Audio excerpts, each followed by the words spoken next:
आप सभी स्टूडेंट का मैं राकेश मेहरा जी के क्लासेस के यूट्यूब चैनल पर हार्दिक स्वागत करता हूं।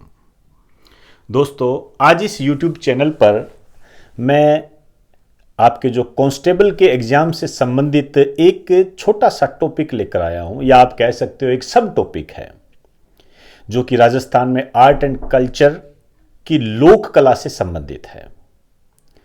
अब देखिए, ये लोक कला तो बहुत बड़ा टॉपिक होता है। इसमें बहुत सारी बातें आती है, जैसे मथेरना कला आती है, पिछवाई आती है, वार्तिक आता है, थापे, व्हील, ऐसी बहुत सारी कलाएं आती है। लेकिन मुझे लगा कि मैं कुछ ऐसा दूं आपको जिसकी उम्मीद ज़्यादा होती है। तो मैं आपके सामने जो फड़ कला होती है उसको मैं रिप्रेजेंट करूंगा एक डायग्राम के माध्यम से, और मैं उम्मीद करता हूं कि इसमें से इस टाइप के क्वेश्चन बन जाते हैं। एक उम्मीद करता हूं, अंडरलाइन करें इस बात को, उम्मीद होती है और हमारा एक प्रयास होता है, और आपको हम मोटिवेट करते हैं ताकि आप अपने जीवन में आपने जो लक्ष्य निर्धारित कर रखा है उसको आप बखूबी प्राप्त कर सके। ऐसा हमारा प्रयास होता है।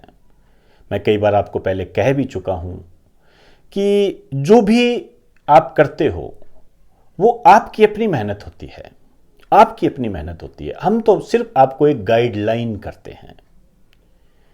ये आपके माता पिता, आपके गुरुजनों के संस्कार होते हैं जो आप हमें इसका श्रेय दे देते हो। हालांकि हमारा कोई योगदान नहीं है, हमारा कोई योगदान नहीं है। आप लोगों की मेहनत ही आपको कामयाब बनाती है, और हमारा उद्देश्य ये होता है कि आप कामयाब हो। इसमें कोई दो राय नहीं है, और इसमें यह भी दो राय नहीं है कि आपकी कामयाबी हमारी कामयाबी से जुड़ी हुई है। आप कामयाब होंगे उतने ही ज़्यादा हम कामयाब होंगे। तो मैं आपसे एक अपील करना चाहूँगा कि जो भी आपको मैं डिलीवर कर रहा हूँ वो आपके एग्ज़ाम की दृष्टि से महत्वपूर्ण है। इसे आप पढ़ते हो, नहीं पढ़ते हो, नहीं देखते हो, नहीं लिखते हो, या इसको बहुत ज़्यादा फॉलो करते हो, इसको मानते हो, ये सब आपके अपने विवेक पर निर्भर है, आपकी अपनी बुद्धि पर निर्भर है। इसके लिए आपको ना तो बाध्य मैं कर रहा हूं और ना ही कर सकता हूं, और ना ही आप बाध्य हो सकते हो। इसमें सभी बातें लागू होती हैं। हालांकि मैं ये बखूबी समझता हूं इस बात को। इतना लंबा लॉकडाउन लगा, बेरोजगारी का काल है, ये 4-4, 5-5 साल से सिलेक्शन नहीं होता है, तो बैलेंस ऑफ माइंड गड़बड़ा जाता है। मानता हूं इस बात को, लेकिन एक टीचर होने के नाते मैं यही कहूंगा कि आप उस बैलेंस ऑफ माइंड को बना कर रखें, उसको बिखराएं मत। ये उचित नहीं है। तो इस सीख के बाद में अब मैं अपना टॉपिक प्रारंभ करता हूं। हेडिंग डाल दीजिए फड़।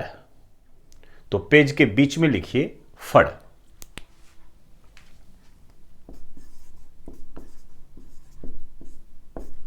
देखिए इसमें क्या पढ़ना है और किस तरीके से इस टॉपिक को हमने कंप्लीट करना है। 4 क्राइटेरिया निर्धारित करेंगे हम इसके। एक तो ये क्या होती है, होती क्या है ये।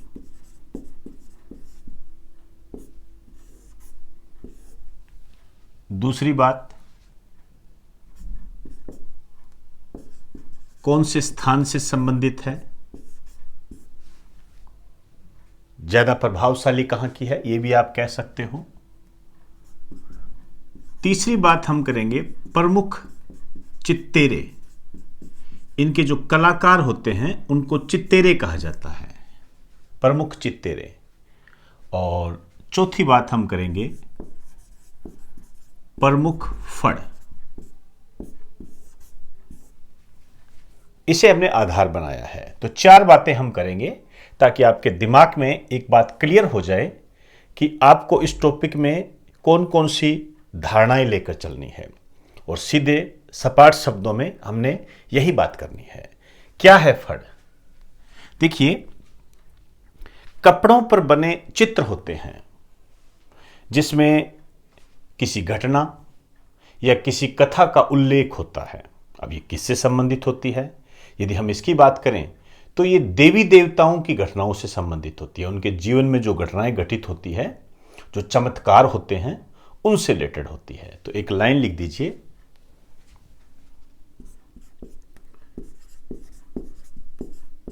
कपड़े पर बने चित्र जिनमें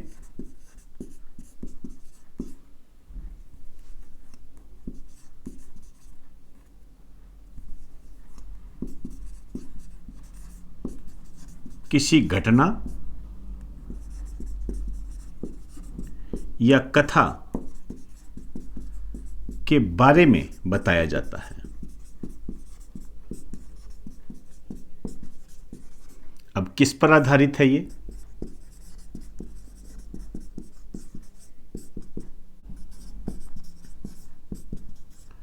देवी देवताओं के चमत्कार पर आधारित है, इन पर बेस्ड होती है ये। तो क्या हो गई ये? कपड़े पर बने चित्र है। पहली लाइन तो यही इंपॉर्टेंट होगी और आपके जो क्वेश्चन बनता है वो इसी रूप में बनता है कि फड़ क्या है? तो कपड़े पर बने चित्र होते हैं। ये चित्र किसको रिप्रेजेंट करते हैं? जो भी देवी देवता है, राजस्थान के जो लोक देवी देवता है, उनके जीवन में जो भी घटनाएं घटित हुई, जो चमत्कार उन्होंने किए, उनको चित्रों के माध्यम से रिप्रेजेंट किया जाता है। तो ये फड़ हो गई। इसकी यदि फिजिकली बात करें तो इसको हम एक विशेष में डालकर देख सकते हैं। इसकी लंबाई अधिक होती है और चौड़ाई कम होती है। भौतिक रूप से हम देखें तो लंबाई अधिक और चौड़ाई कम। आप कह सकते हो इस तरीके से ये आयत के रूप में होती है, ऐसे इस टाइप से ये फड़ होगी। क्लियर? अब देखिए, फड़ के रूप में यदि हम स्थान को देखें तो शाहपुरा भीलवाड़ा का नाम सबसे आगे आता है। तो इनसे संबंधित जो स्थान है ये है शाहपुरा भीलवाड़ा, ये स्थान है। प्रमुख चित्तौरों की बात करें तो एक परिवार का नाम सामने आता है, जोशी परिवार। तो जोशी परिवार का प्रभाव जो है इस कला पर ज्यादा रहा है। जैसे पांचाजी जोशी हो गए, पार्वती जोशी हो गई, इनका प्रभाव यहां पर ज्यादा देखने को मिलता है। तो प्रमुख चित्रों में एक तो बात ऐसे लिखिए, जोशी परिवार। अब देखिए होता क्या है, मैंने यहां पर जोशी परिवार क्यों लिखा? क्योंकि आपके एक क्वेश्चन आया हुआ है थेवा कला पर, और थेवा कला प्रतापगढ़ से संबंधित है। उसमें यह क्वेश्चन आया हुआ है कि थेवा कला पर निम्न में से किस परिवार का प्रभाव देखने को मिलता है? थेवा कला पर निम्न में से किस परिवार का प्रभाव देखने को मिलता है? तो उसमें ऑप्शन था सोनी परिवार, उसका आंसर भी सोनी परिवार है। इसी तरीके से यहां पर यदि हम देखें तो फड़ जो कला होती है उसमें निम्न में से किस परिवार का प्रभाव देखने को मिलता है? जोशी परिवार का। ये ऐसे ही क्वेश्चन आपके आर्ट एंड कल्चर में बनते हैं, इससे संबंधित जो टॉपिक होते हैं। अब कौन कौन से हैं उनको भी हम जान लेते हैं। एक तो पांचाजी जोशी, यहां पर आपसे इस तरीके से भी क्वेश्चन बन जाता है कि पांचाजी जोशी का संबंध किस कला से है। दूसरा, श्रीमती पार्वती जोशी,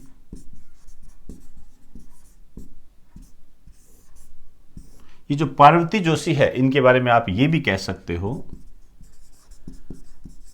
भारत की पहली फड़ चित्तेरी महिला। भारत की पहली फड़ चित्तेरी महिला, मैं भारत के संदर्भ में भी इसको पहला कहेंगे, तो राजस्थान के संदर्भ में तो ऑब्वियसली बात है ये पहली हो गई। अब प्रमुख फड़ कौन कौन सी है इन पर हम बात करेंगे। आइए,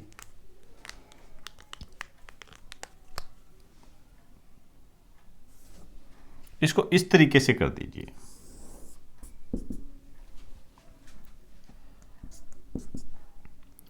एक तो लोक देवताओं की फड़, ये कॉलम डालिए।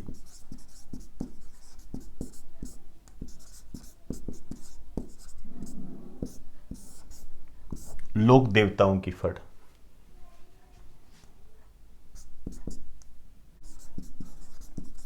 रामदला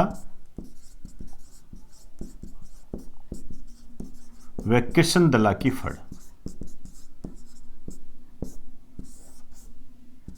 रामदला और कृष्णदला की फड़।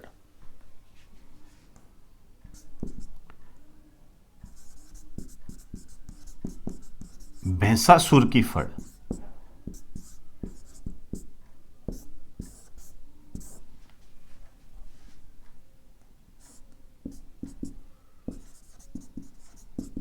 अमिताभ बच्चन की फड़,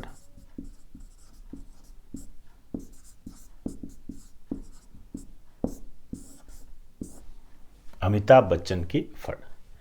अब देखिए, जो लोक देवताओं की फड़ है, इस पर याद कीजिए हम चर्चाएं कर चुके हैं। हमने जब लोक देवता चैप्टर आपको करवाया था तब बखूबी बता दिया था। बस यहां पे नाम लिख दीजिए, रामदेव जी की फड़,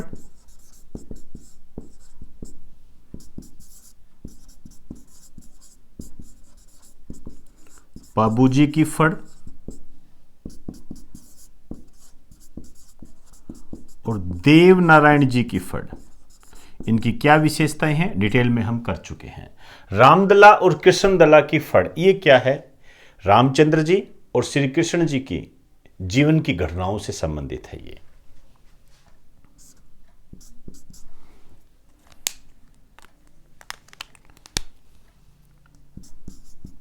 श्री राम व श्री कृष्ण की घटनाओं का चित्रण।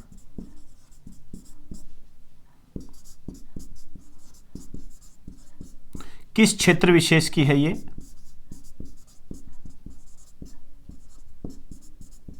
हाड़ौती क्षेत्र की है ये। कोटा, कोटा कह सकते हो, हाड़ौती क्षेत्र की ये, यहां की ज्यादा प्रसिद्ध है।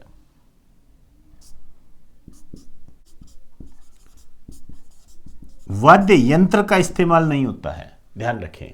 और इसका जो वाचन है वो दिन के समय किया जाता है। लिखिए, इनका वाचन दिन के समय किया जाता है। मतलब इसको जो पढ़ा जाता है वो दिन के समय पढ़ा जाता है, ध्यान रखें। अब देखिए, रामदला कृष्णदला की जो फड़ है, रामचंद्र जी और श्री कृष्ण जी की जीवन में जो घटनाएं घटित हुई थी उनके बारे में ये बताती है।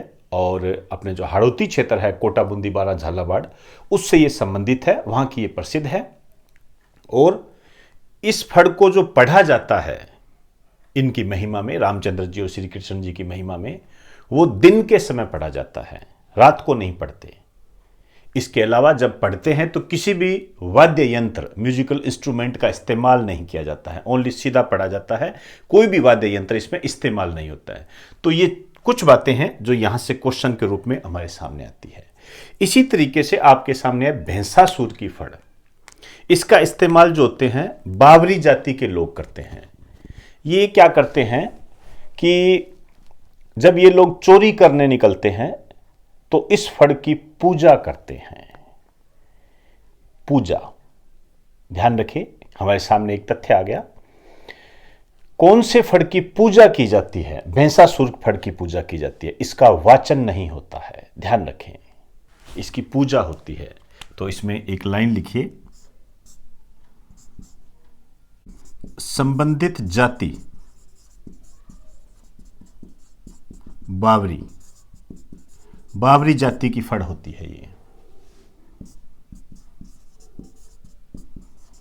जब ये जाति चोरी करने निकलती है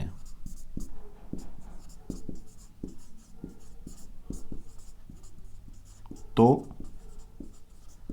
इस फड़ की पूजा करती है। चोरी करने निकलती है तो इस फड़ की पूजा करती है। तो इसकी विशेष क्या बात होगी हमारे सामने? इसका वाचन नहीं होता है। अब इन बातों को आपने ये ध्यान रखना है कि कौन सी फड़ की पूजा होती है, भैंसासुर की फड़ की, और ऐसी कौन सी फड़ है जिसमें वाद्य यंत्र का इस्तेमाल नहीं होता है। रामदला व कृष्णदला की फड़ है। ऐसे बनेंगे क्वेश्चन। क्लियर हुई बात सारी? ये सारे क्वेश्चन आपके एग्जाम की दृष्टि से इंपॉर्टेंट है। देखिए, फड़ क्या है सभी को आता है, कोई दिक्कत वाली बात नहीं है।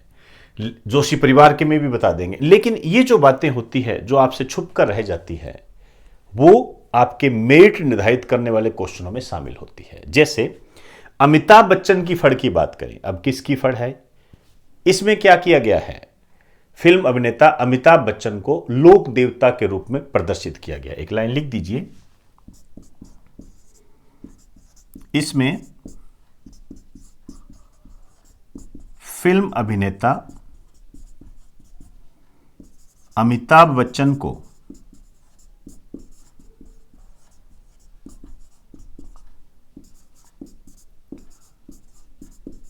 लोक देवता के रूप में बताया गया है।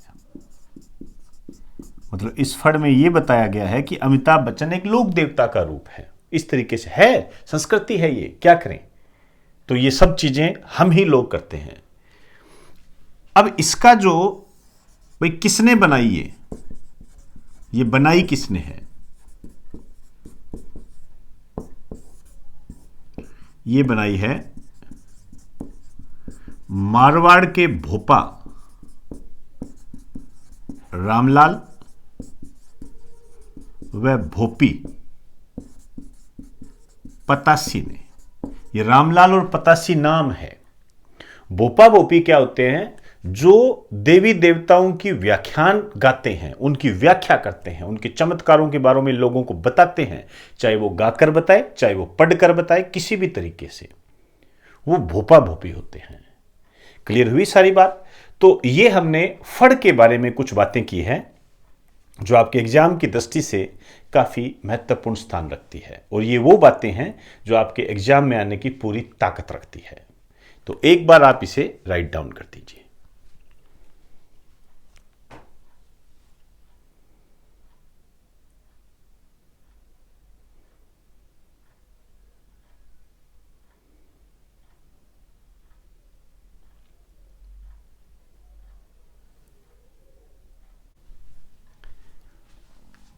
तो दोस्तों, आज हमने राजस्थान के आर्ट एंड कल्चर टॉपिक के तहत जो लोक कला आती है उसका एक छोटा सा टॉपिक आपके सामने रिप्रेजेंट किया।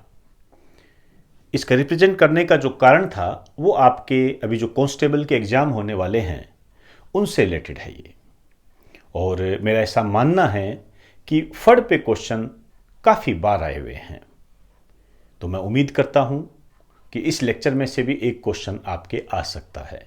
इस उम्मीद के साथ आपसे मैं कहना चाहूँगा कि आप इसको ज़्यादा से ज़्यादा शेयर करें ताकि अन्य लोग भी फड़ के बारे में विस्तार पूर्वक जान सकें। तो इजाज़त दीजिए, आप सभी को मेरा नमस्कार।